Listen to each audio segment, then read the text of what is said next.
나는 하나님을 예배하는 예배자입니다.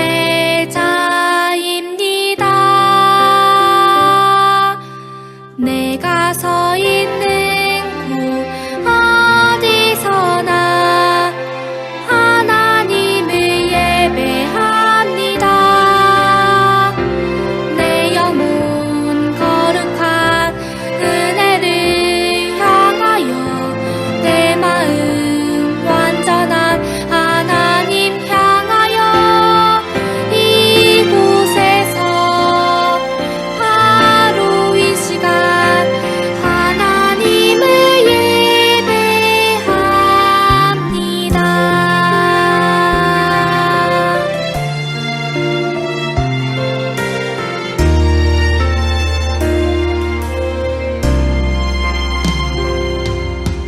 나는 하나님을 예배하는 예배자입니다. 내가 서 있는 곳 어디서나 하나님을 예배합니다.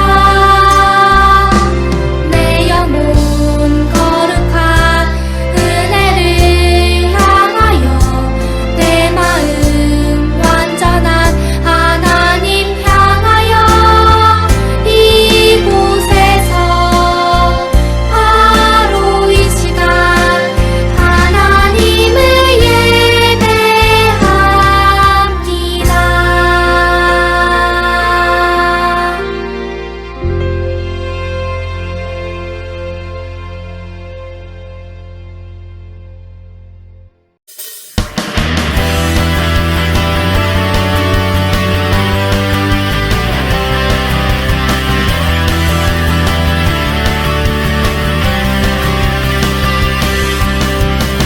바쁜 일 멈추고 큰 발로 뛰어나가 다윗의 자손께 호산나. 잠든 눈 비비고 어서 일어나 우리의 왕께 호산나. 호산나 호산나 왕의 왕이 되신 주. 호산나 호산나 찬양해. 호산나 호산나 왕의 왕이 되신 주. 호산나 호산나 찬양해.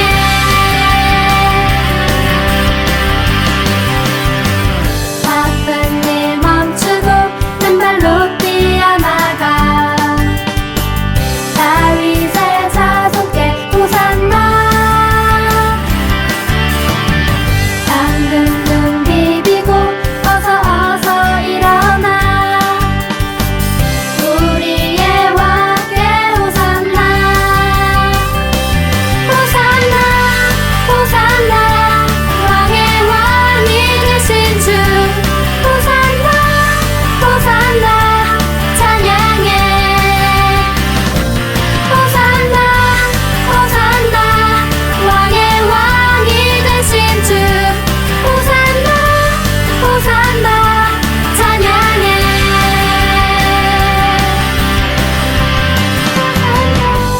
호산나 왕의 왕이 되신 주. 호산나 호산나 찬양해. 호산나 호산나 왕의 왕이 되신 주.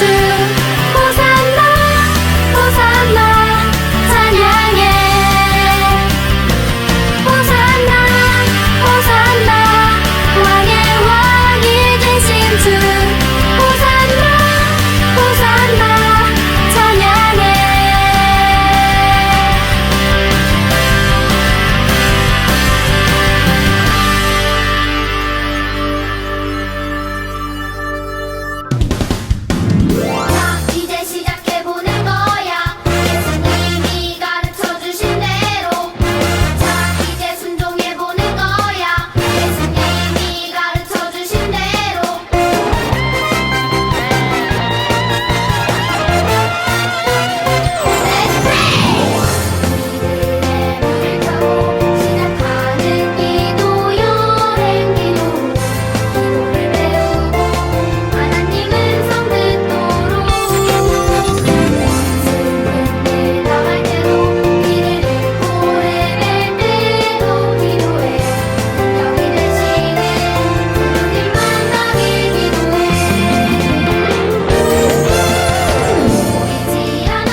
사랑의 하나님 감사합니다. 귀한 시간 허락하셔서 우리 친구들과 함께 온라인으로 예배 드릴 수 있게 해주셔서 너무너무 감사합니다.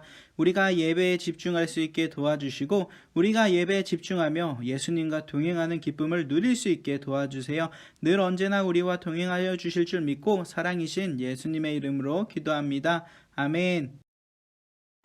오늘 우리에게 주시는 하나님의 말씀은 마태복음 5장 1절에서 12절까지의 말씀입니다. 예수께서 무리를 보시고 산에 올라가 앉으시니 제자들이 나아온지라 입을 열어 가르쳐 이르시되 심령이 가난한 자는 복이 있나니 천국이 그들의 것임이요. 애통하는 자는 복이 있나니 그들이 위로를 받을 것임이요. 온유한 자는 복이 있나니 그들이 땅을 기업으로 받을 것임이요. 의에 줄이고 목마른 자는 복이 있나니 그들이 배부를 것임이요. 긍휼히 여기는 자는 복이 있나니 그들이 긍휼히 여김을 받을 것임이요. 마음이 청결한 자는 복이 있나니 그들이 하나님을 볼 것임이요. 화평하게 하는 자는 복이 있나니 그들이 하나님의 아들이라 일컬음을 받을 것임이요. 의를 위하여 박해를 받는 자는 복이 있나니 천국이 그들의 것임이라. 나로 말미암아 너희를 욕하고 박해하고 거짓으로 너희를 거슬러 모든 악한 말을 할 때에는 너희에게 복이 있나니 기뻐하고 즐거워하라. 하늘에서 너희의 상이 큼이라. 너희 전에 있던 선지자들도 이같이 박해하였느니라.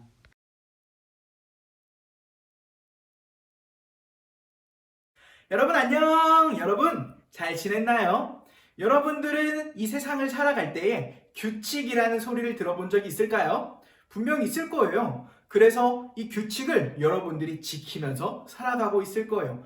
그런데 어떤 친구는 저는 규칙을 지킨 적이 없는데요? 라고 말하는 친구들도 있을 거예요.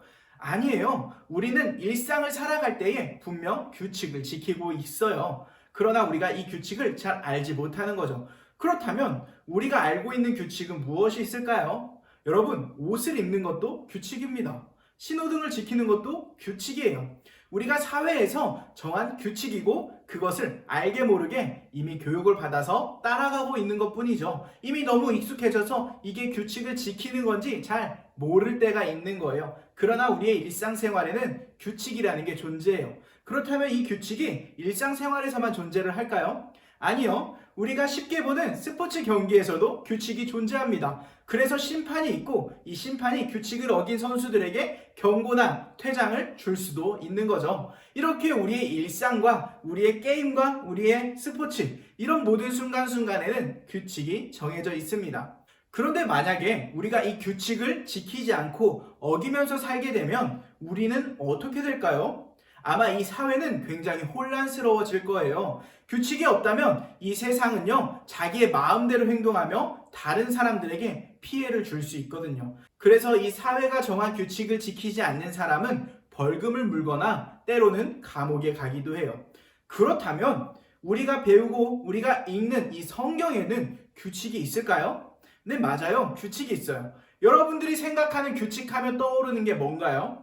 우리가 지난번에 함께 나눴었던 말씀 중에 모세가 하나님께 받았었던 그 말씀, 바로 십계명을 여러분들이 쉽게 떠올릴 수 있을 것 같아요. 이 십계명이 구약의 대표적인 하나님의 계명이라고 한다면 신약에도 예수님께서 말씀하신 규칙이 있어요. 예수님은 산에 올라가서 수많은 사람들 앞에서 가르치세요. 그것이 바로 오늘 여러분들과 제가 같이 함께 나눌 말씀의 8가지 복입니다. 이 8복에 대한 내용을 함께 나눠보려고 해요. 우리 같이 말씀 속으로 들어가 볼까요? 첫 번째로 예수님은 심령이 가난한 자는 복이 있나니 천국이 그들의 것임이라고 말씀하세요. 여러분, 심령이 가난한 사람은요, 하나님의 은혜만을 구하는 사람이에요. 왜 가난한 사람이 하나님의 은혜를 구하는 사람이라고 말씀하고 있는 걸까요? 여러분, 과거에도 현재에도 부자나 권력이 있는 사람들은 자신들에게 문제가 있을 때 자신의 방법으로 문제를 해결할 수 있는 능력을 많이 가지고 있어요. 그렇다 보니까 부자나 권세가들은 오히려 자신의 힘만을 믿고 하나님을 의지하지 않을 때가 너무 많죠. 반면에 가난한 사람은 자신이 가진 것이 없기 때문에 몸이나 마음이 가난해서 오직 하나님만을 의지할 수밖에 없어요. 결국 심령이 가난한 사람은요, 오직 하나님께만 은혜를 구하기 때문에 하나님의 방법으로 문제를 해결하고 하나님께서 인도하시는 길에 순종하기 때문에 천국의 길로 갈 수 있다는 거예요. 그리고 두 번째 복은요, 애통하는 자는 복이 있나니 그들이 위로를 받을 것이미요라고 말씀하세요. 애통하는 사람은요, 자기의 죄 때문에 슬퍼하는 사람이에요. 애통하다라는 말은 조금 어렵지만 슬퍼하고 가슴 아파하다는 말이에요. 왜 슬퍼하고 가슴 아파하는 사람이 위로를 받는다는 것일까요? 바로 우리의 죄를 하나님 앞에 고백해서 회개하는 그런 사람들은요, 하나님과 더 가까워지는 모습으로 이전의 죄에 속한 삶이 아니라 하나님께 속한 삶으로 위로의 삶을 살라고 말씀하시는 거죠. 그래서 우리는 애통하라고 말씀하고 계신 거예요. 그리고 세 번째는 온유한 자는 복이 있나니 그들이 땅을 기업으로 받을 것이미요라고 말씀하세요. 온유하다라는 말은 성격이나 태도가 부드럽다는 말이에요. 예수님은 우리에게 왜 온유하라고 했을까요? 온유는 거친 폭력이나 잔인하게 죄를 가까이 하는 것이 아니라 죄의 성품을 멀리하고 하나님을 바라보는 사람인 거예요. 그래서 우리의 마음이 온유해서 죄와는 멀어지고 죄와는 동떨어진 정말로 하나님의 마음을 가진 사람으로 이 세상에 온유를 전하라고 하는 거예요. 그래서 온유한 자는 복이 있다라고 말씀하시는 거죠. 그리고 네 번째는 의에 줄이고 목마른 자는 복이 있다고 말씀하세요. 그리고 그들이 배부를 것이라고 하죠. 성경에서 말하는 의는 바로 하나님의 의입니다. 하나님의 의에 줄이고 목마른 사람은요, 하나님의 사랑을 사랑하기 때문에 그 사랑을 채우는 사람이라는 뜻이에요. 우리 친구들이 더욱더 하나님과 가까워지고 하나님을 사랑하기 때문에 그 하나님의 사랑을 닮아가고 배워갈 수 있는 그런 여러분들이 되었으면 좋겠습니다. 다섯 번째는요, 긍휼히 여기는 자는 복이 있나니 그들이 긍휼히 여김을 받을 것이미요라고 말씀하세요. 긍휼이라는 말은 불쌍히 생각하며 돌봐준다는 말이에요. 성경에서 긍휼히 여긴다는 말은 죄를 용서해 주는 것과 고통을 당하는 자와 힘들어하는 사람들을 위로한다라는 의미를 가지고 있어요. 결국 예수님을 본받고 그리스도의 마음을 품은 자들은 바로 다른 사람을 사랑할 수 있는 사람이 되는 거라고 말씀하고 계시죠. 그리고 여섯 번째, 마음이 청결한 자는 복이 있나니 그들이 하나님을 볼 것이미요라고 말씀하고 계시는데요. 마음이 청결하다는 것은 마음이 깨끗하다라는 말이에요. 마음이 깨끗하다는 것은 마음에 거짓이 없고 마음에 때가 없이 하나님과 만날 수 있는 진실한 사람을 말하고 있는 거예요. 그래서 마음을 청결히 가지라고 예수님께서 말씀하고 계신 거죠. 그리고 일곱 번째는 화평하게 하는 자는 복이 있나니 그들이 하나님의 아들이라 일컬음을 받을 것이미요라고 말씀하고 계세요. 화평하다라는 말은 화목하고 평온하다는 말이에요. 즉 화평하게 하는 사람은 화평은 만들어가는 사람이에요. 따라서 다툼과 분쟁을 멀리하고 화목과 평안을 만들어가는 사람이라고 말하고 있어요. 이렇게 화평을 만들어가는 사람이 분쟁하고 있는 곳에 들어간다면 그곳엔 분쟁이 멈추고 화목과 평안이 가득하게 될 거예요. 예수님은 그래서 우리가 화평한 사람이 되기 위해서 그 화평으로 이 주변에 있는 모든 문제들과 분쟁들을 멀리하고 해결하라고 말씀하고 계신 거죠. 그리고 마지막 여덟 번째 복은 의를 위하여 박해를 받는 자는 복이 있나니 천국이 그들의 것임이라고 말씀하세요. 의를 위해서 박해를 받는다는 것은 하나님의 뜻대로 살기로 결정하고 세상에 미움을 받는 사람들을 말해요. 하나님을 사랑하기 때문에 받는 어려움들이 분명히 있어요. 여러분들이 세상을 살아간다면 그걸 몸소 깨닫게 될 거예요. 여러분들의 학교에서나 예수님을 믿지 않는 가정에서나 선생님들은 직장에서나 우리가 하나님을 사랑하고 하나님을 사랑하는 모습들이 세상 사람들의 눈에는 불편하게 보일 수도 있어요. 친구들이 놀자고 하는데 예배를 드린다면서 거절했더니 다음날 그 친구들을 만나러 갔더니 왕따를 당한다든지, 교회를 가고 싶은데 부모님이 교회를 못 가게 한다든지, 이렇게 다양하게 우리 예수님을 믿는 사람들을 보고 세상 사람들은 그렇게 좋지 않은 시선으로 바라볼 때가 있습니다. 우리 그리스도인들을 좋게 보지 않고 때로는 어려운 상황에 처하게 만들기도 해요. 우리가 믿음 생활을 하는데 주변에 수많은 방해들이 있을 수 있어요. 그런데 예수님은 하나님의 의를 따르기 위해서 어려움을 당하는 사람들은 복되다고 말씀하고 있어요. 이렇게 우리가 복된 삶을 살 수 있는 여러분들이 되었으면 좋겠습니다. 오늘 말씀을 보면 이 팔복은요, 굉장히 지키기가 어려워요. 그런데 예수님께서는 이것을 지키라고 말씀하시죠. 심령이 가난한 자, 애통하는 자, 온유한 자, 의에 줄이고 목마른 자, 긍휼히 여기는 자, 마음이 청결한 자, 화평하게 하는 자, 의를 위하여 박해를 받는 자, 이해할 수 없는 이 지켜야 할 복들이지만 이렇게 행동하는 사람들, 이런 사람들을 예수님께서 축복하시면서 천국이 그들의 것이라고 말씀하고 계세요. 왜 그럴까요? 예수님이 말씀하신 이 8가지 복은요, 정말로 하나님을 사랑하지 않고서는 하나님을 사랑하듯이 나의 이웃을 사랑하지 않고서는 지키기 매우 어려운 규칙입니다. 진짜 하나님을 믿고 하나님을 향한 중심이 흔들리지 않으며 어떤 상황에서도 하나님과 동행할 수 있는 모습, 진짜 예수님을 닮아가는 사람들만이, 진짜 그리스도인들만이 할 수 있는 행동인 거예요. 예수님은 우리 그리스도인들에게 하나님을 사랑하고 예수님을 닮아가는 모습이 이 팔복을 따라 행동하는 것이라고 말씀하세요. 여러분, 이제 우리가 예수님의 말씀을 따라서 어렵지만 이 팔복을 행함으로 더욱더 하나님과 가까워질 수 있는 모든 유년부 친구들 될 수 있었으면 좋겠어요. 우리가 이렇게 하나님과 가까워질 때 우리에게 쌓이는 상급은요, 천국에 가득하게 될 거예요. 이제 우리가 이 세상이 아니라 저 천국을 기대하며 이 삶에 예수 그리스도의 향기로 가득한 그런 모습을 가진 유년부 친구들이 되길 간절히 소망합니다. 이 시간 전도사님 기도하고 예배를 마치도록 할게요. 기도하겠습니다. 사랑의 하나님 감사합니다. 귀한 시간 허락하셔서 오늘 예수님께서 가르쳐 주신 8가지의 복에 대해 함께 나누게 되었습니다. 주님, 우리 친구들이 이 팔복을 기억하고 이 팔복의 삶을 살 수 있게 도와주세요. 아주 어렵고 아주 쉽지 않지만 우리 그리스도인의 삶으로 예수님을 닮아가고 예수님을 따라가는 그런 유년부 친구들 되길 간절히 소망합니다. 주님께서 도와주시고 인도해 주실 줄 믿습니다. 늘 언제나 주님과 동행하는 모든 유년부가 되길 꿈꾸며 사랑이신 예수님의 이름으로 기도합니다. 아멘.